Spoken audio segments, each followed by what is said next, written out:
નમસ્તે વિદ્યાર્થી મિત્રો, ધોરણ 10 વિષય સામાજિક વિજ્ઞાન પ્રકરણ 19 માનવ વિકાસ, જેમાં ભાગ 2નો અભ્યાસ કરીશું. આ ભાગ 2માં આપણે માનવ વિકાસ આંક અને માનવ વિકાસ અહેવાલ વિશેનો વિસ્તૃત અભ્યાસ કરીશું. પણ એ પહેલાં આપણે ભાગ 1માં કે માનવ વિકાસ એટલે શું તેનો અભ્યાસ કર્યો તે ફરીથી એકવાર જોઈ લઈએ. તો આપણે જાણ્યું વિદ્યાર્થી મિત્રો કે પરિવર્તન એ સંસારનો નિયમ છે. બાળકનો જન્મ થાય છે. બાળક એ શિશુ અવસ્થામાંથી એક પુખ્ત વયની વ્યક્તિ એટલે કે એક માનવ તરીકેનો તે વિકાસ સાધે છે. એવી જ રીતે પ્રાચીન સમયમાં આદિ માનવ એ એક ભટકતી અવસ્થામાં જીવન જીવતો હતો. તો આદિ માનવ અવસ્થામાંથી અત્યારની જટિલ સમાજ રચનાનો પણ વિકાસ થયેલો જોવા મળે છે. અને સમાજ વ્યવસ્થા અને અર્થવ્યવસ્થાનો પણ ભિન્ન સ્વરૂપે વિકાસ થયો છે. હવે આર્થિક ઉત્પાદન અને વપરાશ, આવક જાવક અને નફાખોટના હિસાબો માટે રચવામાં આવેલું અર્થશાસ્ત્ર કે જે આજે છેલ્લા 6 થી 7 દાયકાથી માત્ર ને માત્ર ભૌતિક સુખાકારી અને માનવ વિકાસ આંક માટેનું એટલે કે માનવ વિકાસ માટેનું શાસ્ત્ર બનવા માંડ્યું છે. વિશ્વના દેશોના લોકોનો જીવનની ગુણવત્તામાં ઘણો મોટો તફાવત જોવા મળે છે. હવે જે દેશોમાં લોકોની જીવનની ગુણવત્તા ઊંચી, એ દેશોનો માનવ વિકાસ આંક એ ઊંચો જોવા મળતો હતો. માનવ જીવન માટેની મૂળભૂત જરૂરિયાતો અન્ન, વસ્ત્ર અને રહેઠાણની જરૂરિયાતો સંતોષવી એ ખૂબ જ જરૂરી છે. અને ત્યારબાદ શિક્ષણ, સ્વાસ્થ્ય અને મનોરંજનની જરૂરિયાતો સંતોષવી એ ત્યાર પછીના ક્રમે આવે છે. હવે આ માનવ વિકાસ શબ્દ એ આપણે રાજનેતાઓ પાસેથી કે પ્રચાર પ્રસારના માધ્યમોમાંથી અવારનવાર આપણે સાંભળેલો છે. તો સ્વતંત્રતા પ્રાપ્તિ બાદ કે લોકોનો આ જે વિકાસનો દર વધતો જાય છે કે એમાં પસંદગીના વ્યાપ વધતો જાય છે, સ્વતંત્રતાનો વિકાસ અને સાથે સાથે માનવ અધિકારોના અમલ રૂપે આ માનવ વિકાસ શબ્દનો ઉપયોગ થઈ રહ્યો છે. એમાં આ માનવ વિકાસ માત્ર શિક્ષણ, આરોગ્ય, પોષણ અને સંસાધનોના નિયંત્રણ કરતાં કંઈક વધુ એવી બાબતને સંકેત આપી રહ્યું છે.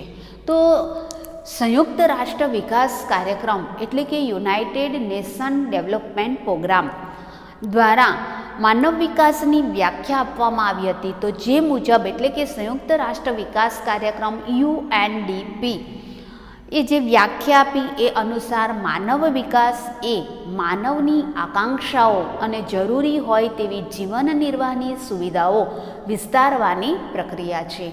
માનવ વિકાસ એ વિકાસની દિશામાં એક માનવ કેન્દ્રિત અભિગમ ગણવામાં આવે છે.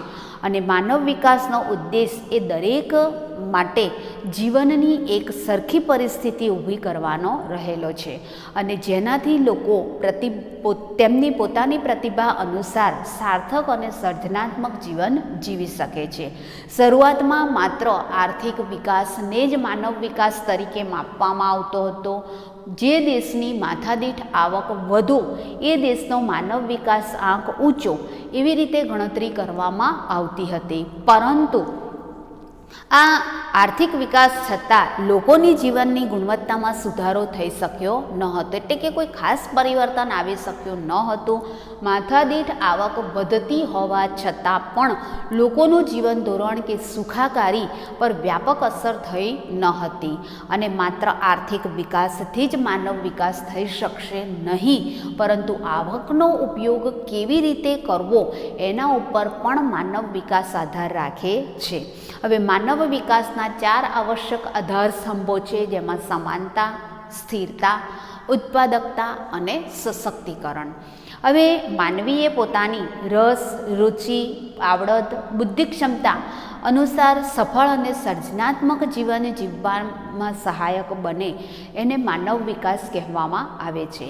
માનવ ક્ષમતાઓનું નિર્માણ કરવું, સમાનતા પ્રાપ્ત થાય અને વિવિધ ક્ષેત્રોમાં પસંદગીનો વ્યાપ વધે તેને આપણે માનવ વિકાસ તરીકે ઓળખી શકીએ છીએ. માનવી તંદુરસ્ત, સ્વસ્થ અને આરોગ્યમય તેમજ દીર્ઘાયુ જીવન જીવી શકે એ જ માનવ વિકાસ છે.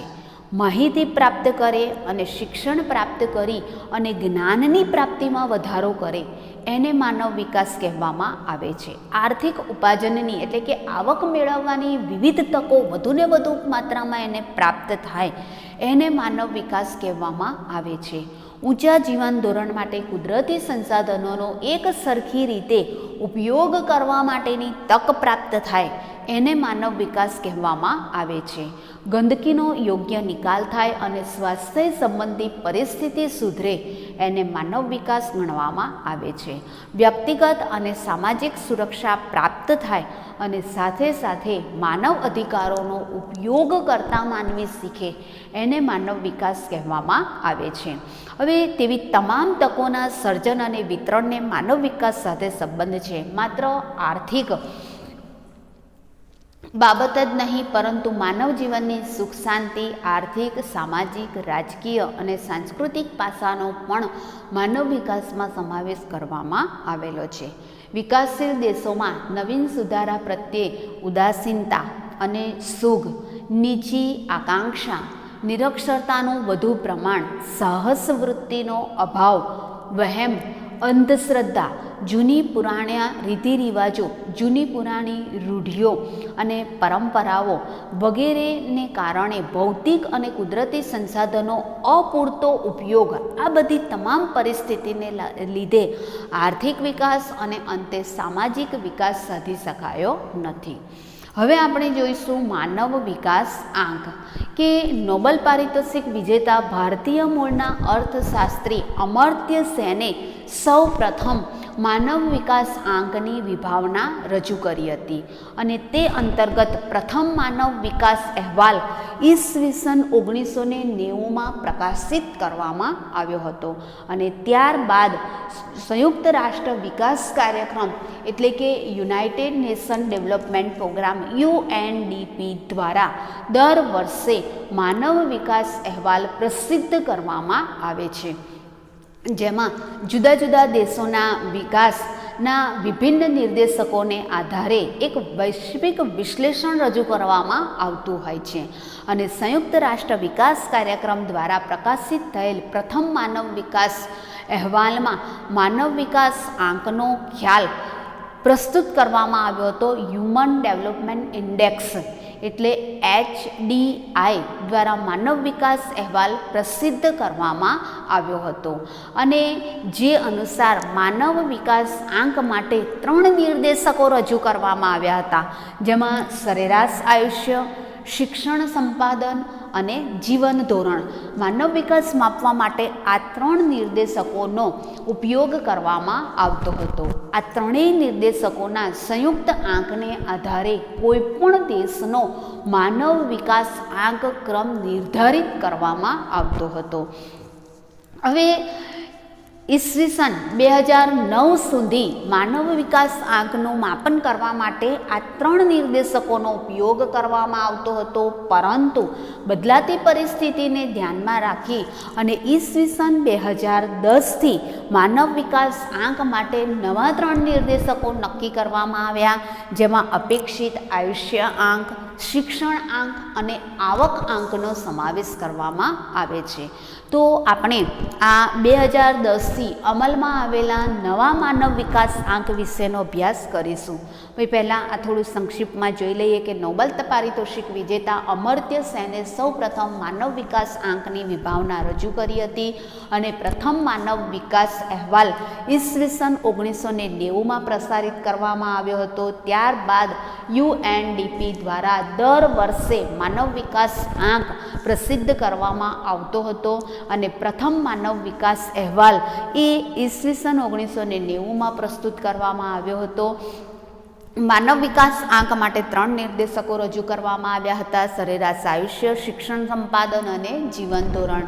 2009 સુધી આ 3 નિર્દેશકોને આધારે માનવ વિકાસ આંકનું મૂલ્યાંકન કરવામાં આવતું હતું, પરંતુ 2010થી માનવ વિકાસ આંકનું માપન કરવા માટે નવા 3 નિર્દેશકો અમલમાં મૂકવામાં આવ્યા, જેમાં અપેક્ષિત આયુષ્ય આંક, શિક્ષણ આંક અને આવક આંકનો સમાવેશ કરવામાં આવ્યો છે. એમાં પહેલું છે અપેક્ષિત આયુષ્ય આંક. એટલે કે આ અપેક્ષિત આયુષ્ય આંક, જેને આપણે સરેરાશ આયુષ્ય તરીકે પણ એને આપણે ઓળખીએ છીએ, આરોગ્ય અને દીર્ઘાયુના માપન માટે, એટલે કે લાંબા જીવનની અપેક્ષા માટે બાળકના જન્મ સમયે તે કેટલા વર્ષનું આયુષ્ય ભોગવી શકશે તેવી અપેક્ષા જે નક્કી કરવામાં આવે છે એને અપેક્ષિત આયુષ્ય આંક તરીકે ઓળખવામાં આવે છે, જેમાં મહત્તમ આયુષ્ય આંક એ 83.6 વર્ષ અને ન્યૂનતમ અપેક્ષિત આયુષ્ય આંક એ 20 વર્ષ નક્કી કરવામાં આવેલો છે. અને માનવ વિકાસ અહેવાલ 2015 મુજબ ભારતનો અપેક્ષિત આયુષ્ય આંક 68 વર્ષ નક્કી થયેલો છે. તો બાળકના જન્મ સમયથી બાળક સ્વસ્થ અને દીર્ઘાયુ એટલે કે લાંબુ જીવન કેટલા વર્ષો સુધી જીવી શકશે તે નક્કી કરતો આંક, જેને અપેક્ષિત આયુષ્ય આંક તરીકે ઓળખવામાં આવે છે. હવે જન્મ સમયથી મહત્તમ એટલે કે લાંબામાં લાંબુ આયુષ્ય 83.6 વર્ષ નિર્ધારિત કરવામાં આવ્યું છે અને ન્યૂનતમ એટલે કે ટૂંકામાં ટૂંકો આયુષ્ય આંક 20 વર્ષનો નક્કી કરવામાં આવ્યો છે. અને માનવ વિકાસ અહેવાલ 2015 મુજબ ભારતનો અપેક્ષિત આયુષ્ય આંક એ 68 વર્ષ નક્કી કરવામાં આવ્યો છે. એટલે કે 68 વર્ષ સુધી વ્યક્તિ સ્વસ્થ જીવન જીવી શકે છે અને ત્યારબાદ વ્યક્તિના જીવનનું કશું નક્કી નથી હોતું કે વૃદ્ધાવસ્થા, એની સાથે સાથે કોઈક માંદગી કે બીમારી, અશક્તિ વગેરેને લીધે એના જીવનનું કોઈ જ નક્કી હોતું નથી. પરંતુ 2015 માનવ વિકાસ આંકના 2015ના અહેવાલ મુજબ ભારતની વ્યક્તિઓનો અપેક્ષિત આયુષ્ય આંક એ 68 વર્ષ નિર્ધારિત થયો છે. હવે બીજું છે શિક્ષણ આંક. કે આ શિક્ષણ આંક છે એના 2 પેટા નિર્દેશકો છે, જેમાં શાળાકીય સરેરાશ વર્ષો. હવે આ શાળાકીય સરેરાશ વર્ષો કે જેમાં 25 વર્ષની પુખ્ત વ્યક્તિએ શાળામાં વિતાવેલા વર્ષો કે જેમાં ઉચ્ચતમ 13.3 વર્ષ નક્કી કરવામાં આવેલા છે અને ન્યૂનતમ 0 વર્ષ એટલે કે કોઈ બિલકુલ ના ભણે તો એના માટે 0 વર્ષ નક્કી કરવામાં આવેલું છે. અને વ્યક્તિ ઓછામાં ઓછું માધ્યમિક શિક્ષણ મેળવે એટલે 13.3 વર્ષ, nursery, junior KG, senior KG અને ધોરણ 10 સુધીનો અભ્યાસ કરે તો 13.5 વર્ષનો અભ્યાસ તો થાય છે જ. એટલે મહત્તમ 13.3 વર્ષ અને ન્યૂનતમ 0 વર્ષ નક્કી કરવામાં આવેલો છે, જેમાં માનવ વિકાસ અહેવાલ 2015 મુજબ ભારતના શાળાકીય સરેરાશ વર્ષો 5.4 વર્ષના છે. અને બીજું છે અપેક્ષિત શાળાકીય વર્ષો. પહેલાં આપણે જોયું શાળાકીય સરેરાશ વર્ષો અને બીજું છે અપેક્ષિત શાળાકીય વર્ષો, કે 5 વર્ષનું બાળક પોતાના જીવનના કેટલા વર્ષો શાળામાં વિતાવશે તે વર્ષોને અપેક્ષિત શાળાકીય વર્ષો તરીકે ઓળખવામાં આવે છે. અને એમાં ઉચ્ચતમ 18 વર્ષ અને ન્યૂનતમ 0 વર્ષ નક્કી કરવામાં આવેલો છે. અને ભારતમાં સરેરાશ શાળાકીય વર્ષો આંક 11.7 વર્ષ નિર્ધારિત કરવામાં આવેલા છે. તો શિક્ષણ આંકના 2 પેટા નિર્દેશકો છે, જેમાં શાળાકીય સરેરાશ વર્ષો અને અપેક્ષિત શાળાકીય વર્ષો. શાળાકીય સરેરાશ વર્ષો એટલે શું? તો 25 વર્ષ સુધીની પુખ્ત વ્યક્તિ એ પોતે શાળામાં વિતાવેલા વર્ષો, જેને શાળાકીય સરેરાશ વર્ષો તરીકે ઓળખવામાં આવે છે, જેમાં મહત્તમ 13.3 વર્ષ અને ન્યૂનતમ 0 વર્ષ નક્કી થયેલું છે. જ્યારે અપેક્ષિત શાળાકીય વર્ષો કે જેમાં 5 વર્ષનું બાળક પોતે શાળામાં પોતાના જીવનના કેટલા વર્ષો શાળામાં વિતાવશે એ દર્શાવતો આંક, જેને અપેક્ષિત શાળાકીય વર્ષો આંક તરીકે ઓળખવામાં આવે છે, જેમાં ઉચ્ચતમ 18 વર્ષ અને ન્યૂનતમ 0 વર્ષ નક્કી કરવામાં આવેલો છે. અને માનવ વિકાસ અહેવાલ 2015 મુજબ ભારતમાં અપેક્ષિત શાળાકીય વર્ષો એ 11.7 વર્ષ નિર્ધારિત થયેલા છે. હવે આપણે જોઈશું આવક આંક, કે જીવન નિર્વાહના માપન માટે માથાદીઠ કુલ ઘરેલું પેદાશ ને માથાદીઠ કુલ રાષ્ટ્રીય આવક સાથે પ્રતિસ્પાદિત કરવામાં આવે છે. એટલે કે કુલ ઘરેલું પેદાશ વપરાશ કેટલી છે અને કુલ રાષ્ટ્રીય આવક કેટલી છે. એટલે જીવન નિર્વાહના માપન માટે માથાદીઠ કુલ ઘરેલું પેદાશ અને માથાદીઠ રાષ્ટ્રીય આવક સાથે પ્રતિસ્થાપિત કરવામાં આવે છે. એટલે કે આ બંનેની સરખામણી કરવામાં આવે છે. માનવ વિકાસ અહેવાલ 2015માં ભારતની કુલ રાષ્ટ્રીય આવક એ $549.7 અને માથાદીઠ $5,497 નક્કી થઈ હતી. અને માથાદીઠ કુલ ઘરેલું પેદાશ એ $5,238 નક્કી થઈ હતી. માથાદીઠ આવકની ગણતરીમાં જે તે દેશ તેની આવકની અમેરિકાના ચલણ મૂલ્ય એટલે કે ડોલરમાં ગણવામાં આવે છે અને જે સમખરીદ શક્તિ તરીકે ઓળખવામાં આવે છે.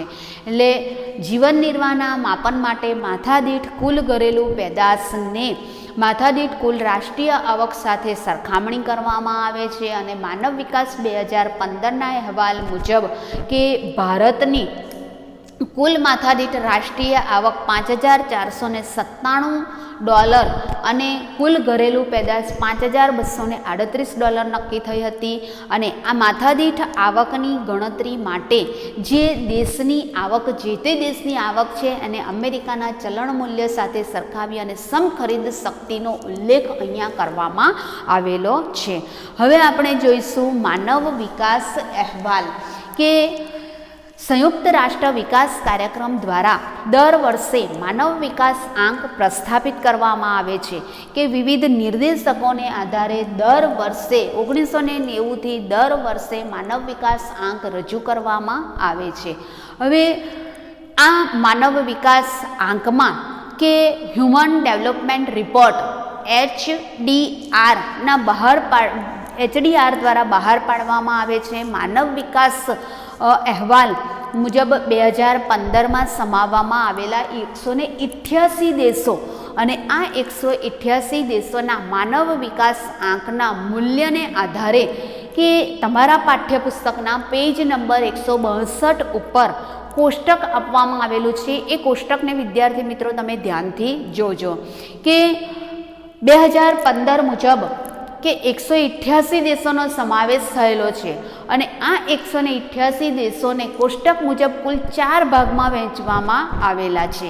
ઉચ્ચતમ માનવ વિકાસ આંક ધરાવતા દેશો, ઉચ્ચ માનવ વિકાસ આંક ધરાવતા દેશો, મધ્યમ માનવ વિકાસ આંક ધરાવતા દેશો અને નિમ્ન માનવ વિકાસ આંક ધરાવતા દેશો, એવા 4 ભાગમાં વિભાજિત કરવામાં આવ્યા છે.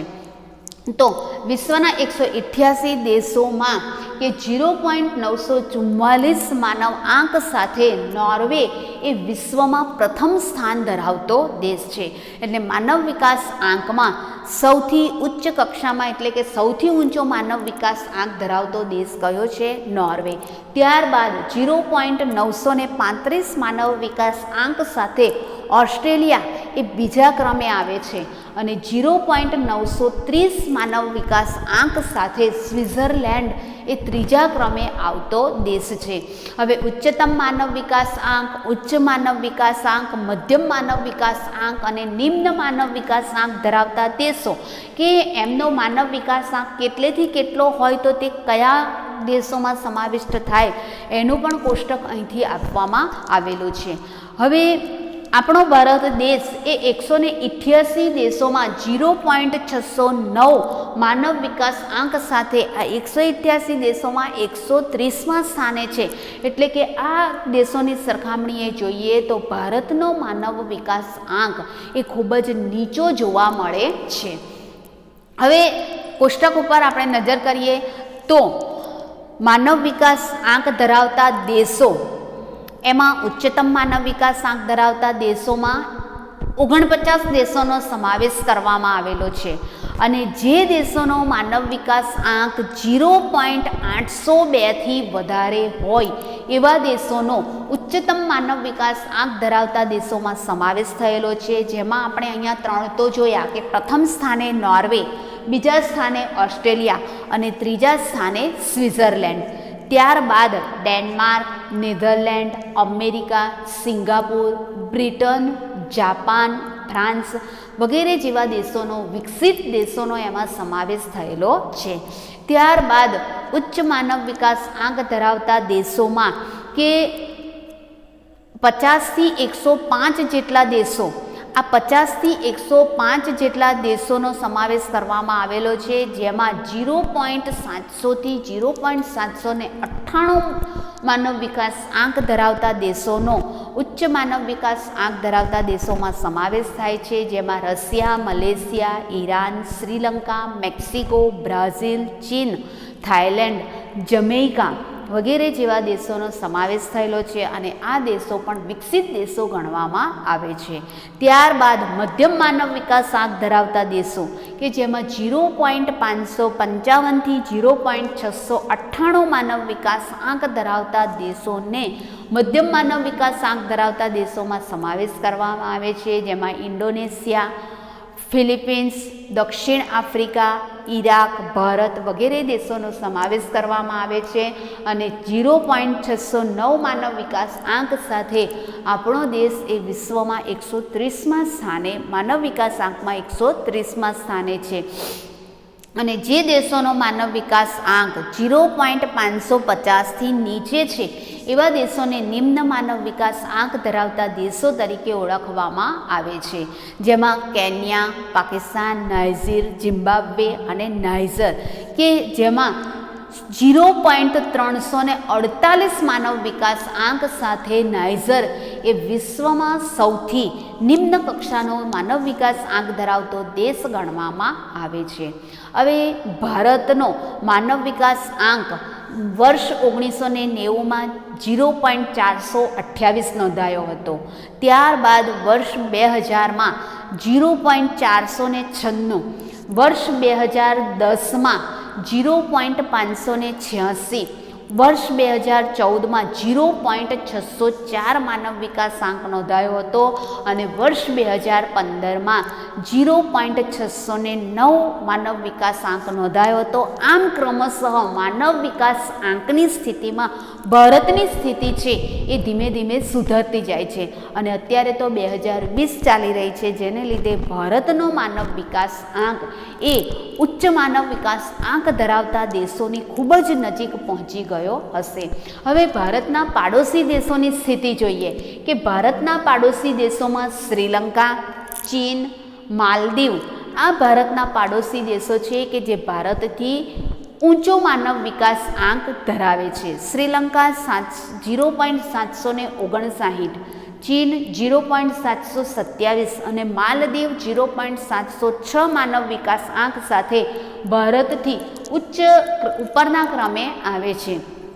જ્યારે ભારતના પાડોશી દેશો ભૂતાન, બાંગ્લાદેશ, નેપાળ, પાકિસ્તાન, મ્યાનમાર, અફઘાનિસ્તાન જે ભારતથી નીચો માનવ વિકાસ આંક ધરાવતા દેશો છે. જેમાં ભૂતાન એ 0.605, બાંગ્લાદેશ 0.570, નેપાળ 0.548, પાકિસ્તાન 0.538, મ્યાનમાર 0.536 અને અફઘાનિસ્તાન 0.465 માનવ વિકાસ આંક સાથે ભારતથી ઉતરતા ક્રમના માનવ વિકાસ આંક ધરાવતા દેશો ગણવામાં આવે છે. તો વિદ્યાર્થી મિત્રો, અહીંયા આપણે માનવ વિકાસ આંક અને માનવ વિકાસ અહેવાલ વિશેનો વિસ્તૃત અભ્યાસ કર્યો. હવે માનવ વિકાસ સામેના પડકારો વિશેનો વિસ્તૃત અભ્યાસ આપણે હવે પછીના વિડીયોમાં કરીશું. Thank you.